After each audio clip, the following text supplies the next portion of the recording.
चार राज्यों के चुनाव के जो नतीजे आज सामने आ रहे हैं, इस नतीजों का सबसे असर कहां पड़ते हुए दिखाई पड़ रहा है, उसकी चर्चा करने के लिए हम बैठे हैं। दरअसल जिन राज्यों के चुनाव के नतीजे सामने आ रहे हैं, शुरुआती रुझान के बाद अब तकरीबन 11 बज रहे हैं और इस वक्त तक कई सीटों पर तस्वीरें लगभग साफ हो चुकी हैं। बीजेपी सभी राज्यों में बड़ी बढ़त की तरफ दिख रही है। लेकिन हम आपको बता दें कि इस चुनाव के जो नतीजे आज सामने आ रहे हैं, इससे सबसे ज्यादा खुश कौन होगा? इस नतीजे से सबसे ज्यादा बिहार की सियासत पे असर पड़ने जा रहा है।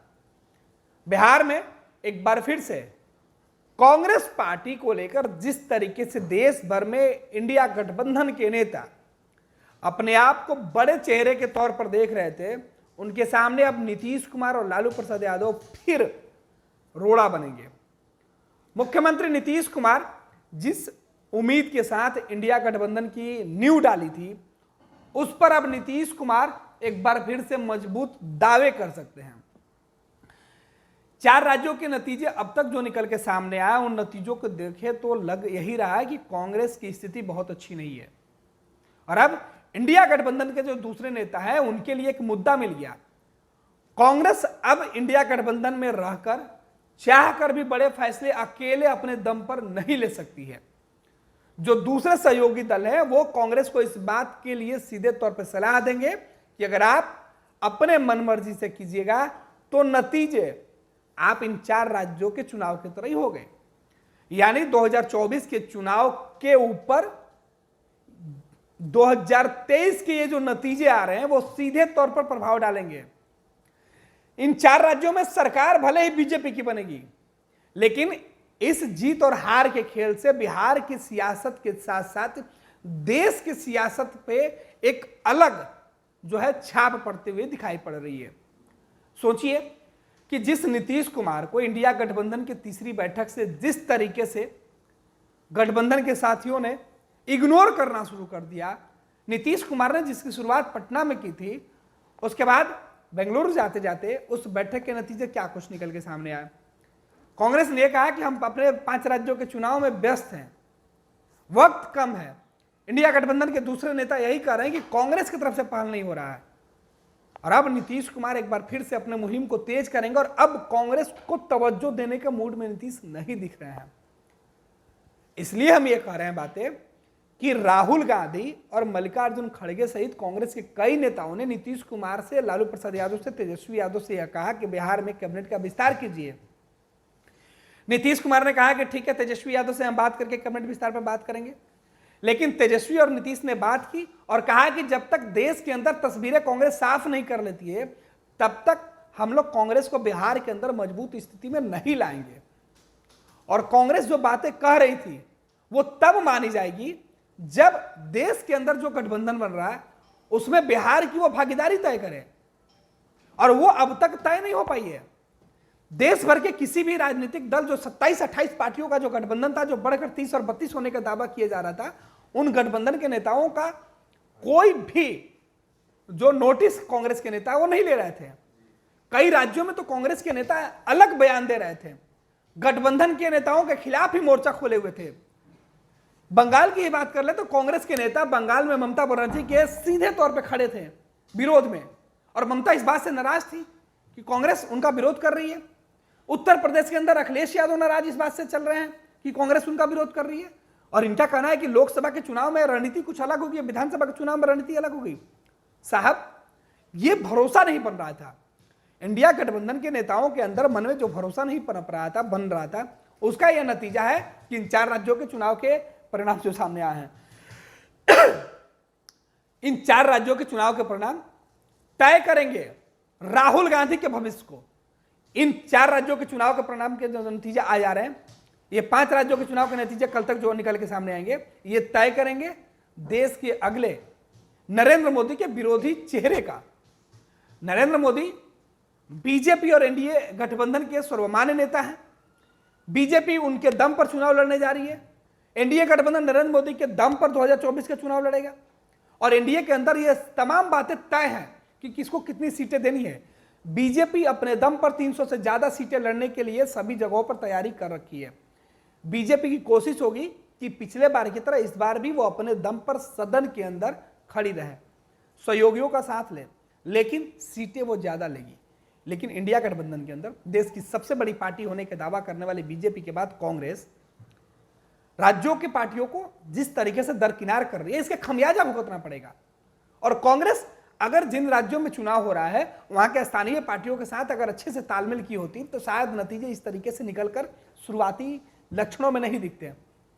लेकिन अब तक जो नतीजे दिख रहे हैं वो बता रहा है कि इन 5 राज्यों के चुनाव के नतीजे कांग्रेस के पक्ष में है या उसके विरोध में। असर बिहार के चुनाव पर पड़ेगा, बिहार की सियासत पर पड़ेगा और देश की सियासत के साथ साथ उन तमाम राज्यों के सियासत पर पड़ेगा जो इंडिया गठबंधन के साथ खड़े होने के दावे कर रहे थे। तो नीतीश कुमार और ममता बनर्जी के लिए आज का दिन बेहद खास हो जाएगा। कांग्रेस अगर स्थिति में नहीं निकलती है, उत्तर प्रदेश के अंदर अखिलेश यादव को बल मिलेगा, भले इन राज्यों में इनकी स्थिति भले खराब हो जाए, लेकिन जब नतीजे सामने आ रहे हैं और इन राज्यों में कांग्रेस अगर कमजोर पड़ रही है तो कांग्रेस अब किस मुंह से इंडिया गठबंधन में अपने दम पे पिछली पार्टियों को खड़ा करने की बात करेगी? नीतीश कुमार लालू यादव को अपने पीछे कैसे खड़ा कर पाएगी? क्योंकि कांग्रेस राज्यों के तो चुनाव जीत नहीं पा रही है। राज्यों के अंदर उनकी स्थिति क्या है? जब राज्य में आप अपनी सरकार नहीं बना सकते हैं, आप मजबूत स्थिति में नहीं आ सकते हैं, आप पिछड़ते जा रहे हैं, फिर देश भर में लोग आपको तो पहले ही नकार चुके हैं, फिर आप कैसे देश की अगुवाई कर पाइएगा? देश के लोगों तक कैसे पहुंच पाएगा? और 2023 के विधानसभा के चुनाव में कांग्रेस ने जो नारा सेट किया था, जो स्लोगन बनाए गए थे, जो भरोसा बनाया गया था लोगों तक, राहुल गांधी वही रहेंगे, वही वादा उनका रहेगा। भारत जोड़ो यात्रा की सफलता के बाद राहुल गांधी के पास जो उनको सुझाव मिला या जो उन्होंने इन तमाम यात्राओं के दौरान लोगों की बातें सुनी है, जो समझी है, उस अनुभव को कैसे साझा कर पाए? जो अनुभव राहुल गांधी ने साझा किया वो राजस्थान, मध्य प्रदेश, छत्तीसगढ़ और मणिपुर जैसे राज्यों में उन्होंने अपना दिखाया अनुभव, लेकिन लोगों का भरोसा उस अनुभव पर हुआ नहीं। तो आगे क्या करेंगे? आपको ये बातें सुननी पड़ेगी। नीतीश कुमार, लालू प्रसाद यादव, तेजस्वी यादव, ममता बनर्जी, अखिलेश यादव, एमके स्टालिन, जो भी गठबंधन के दूसरे नेता हैं, अब इनकी बातें आपको सुननी पड़ेगी। और अब आप अगली बैठक की बातें भले ही कर लें, लेकिन इस बैठक में कांग्रेस कॉन्फिडेंस में नहीं रहेगी। अगर इंडिया गठबंधन की अगली जो बैठक होने वाली है, इस बैठक में अब कांग्रेस को जो दूसरे विपक्ष, माफ कीजिएगा, सहयोगी दल होंगे, जो क्षेत्रीय दल होंगे, जो चाहते थे कि कांग्रेस बड़े भूमिका के तौर पर चुनाव लड़े, नरेंद्र मोदी के खिलाफ देश भर के चुनाव लड़े, उस कांग्रेस को ये लोग कहेंगे कि राज्यों के अंदर आपकी स्थिति साफ नहीं है, चुनाव कितने सीटों पर क्षेत्रीय दल लड़ेंगे वो उनको अधिकार होगा कि वो आपको कितने सीट देते हैं। तो कांग्रेस इन 4 राज्यों के चुनाव के नतीजे से अपने भविष्य को तय कर लेगी। इन 4 राज्यों के चुनाव के नतीजे अगर कांग्रेस के पक्ष में आते हैं तो इंडिया गठबंधन के अंदर जो उनके दूसरे सहयोगी नेता हैं या दूसरी राजनीतिक पार्टियां हैं वो कांग्रेस पर दबाव नहीं दे पाएंगी। लेकिन नतीजे कांग्रेस के खिलाफ अगर निकल के आते हैं तो दूसरी जो राजनीतिक दल हैं, जो क्षेत्रीय दल हैं, जो कांग्रेस के साथ खड़े हैं या कांग्रेस उनके साथ खड़े हैं, वो दबाव में नहीं रहेंगी। कांग्रेस को फिर पीछे की पार्टी बनना पड़ेगा। कांग्रेस फ्रंट फुट पे नहीं खेल पाएगी। कांग्रेस चेहरा नहीं तय कर पाएगी कि विपक्ष का चेहरा कौन होगा। विपक्ष का चेहरा फिर ये क्षेत्रीय दलों की सहमति से तय होगा।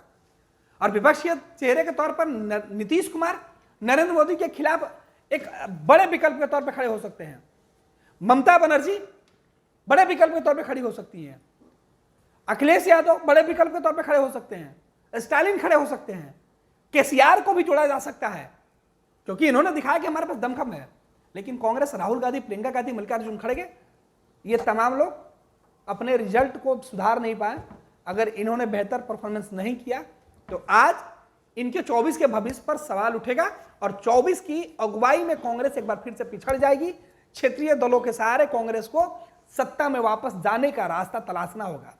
अगर कांग्रेस सत्ता में जाना चाहती है, इन 4 राज्यों से सबक लेना चाहती है, तो क्षेत्रीय दलों को इग्नोर करना कांग्रेस बंद करे। खुद बड़ी पार्टी होने का जो दम भरती है कांग्रेस, उसको भुलाना होगा। अपनी ताकत को खोजना होगा, टटोलना होगा और क्षेत्रीय दलों के सहारे क्षेत्रीय दलों के बैसाखी पर कांग्रेस को देश की सियासत करनी होगी। तो आज के चुनाव नतीजे जो भी आए, कांग्रेस के लिए मुश्किल जरूर आएंगे। कांग्रेस के साथ साथ इंडिया जो गठबंधन है उसके लिए यह समझिए कि इन 4 राज्यों के चुनाव नतीजे इंडिया गठबंधन के लिए नतीजे तय करेंगे, और नतीजे और उसका असर बिहार पर सीधे पड़ेगा। अब नीतीश प्रधानमंत्री के उम्मीदवार होंगे या नहीं होंगे, ये अब अगली बैठक में तय होगा, और ये बैठक में तय करने वाले जो लोग कल तक कांग्रेस की बात सुनते थे वो कांग्रेस को जवाब देकर अपनी बात मनवाने पर तुले रहेंगे। कांग्रेस जो पिछली बैठक को आयोजित होने के बाद बिना किसी मंथन के रद्द कर देती है, ऐसे पार्टियों को अब सबक लेनी होगी। और इंडिया गठबंधन के जो दूसरे नेता हैं, जिनको कांग्रेस सबसे छोटी पार्टी की तरह देख रही है, कांग्रेस जिनके ऊपर निर्भर नहीं होने के दावे कर रही है, कांग्रेस अब उन पर निर्भर होगी और उनके नेताओं की हर बात कांग्रेस को माननी पड़ेगी। अगर कांग्रेस जीत में रहे तो ये इंडिया गठबंधन के जो दूसरे नेता हैं वो कांग्रेस से इतर भी जा सकते हैं। इसलिए कांग्रेस को हर हाल में इस चुनाव के नतीजे से अपने भविष्य को देखना होगा और खुद की सियासत बचानी होगी, रणनीति बनानी होगी कि कैसे इस परिस्थिति में निकलकर हम सामने आए, कैसे इस परिस्थिति में कांग्रेस क्षेत्रीय दलों को साथ लेकर उनका भरोसा जीतकर आगे बढ़े।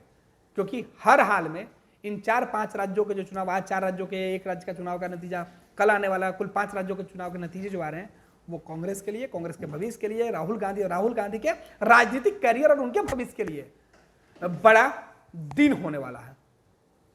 राहुल गांधी आगे क्या कुछ करेंगे इन नतीजों से तय हो जाएगा।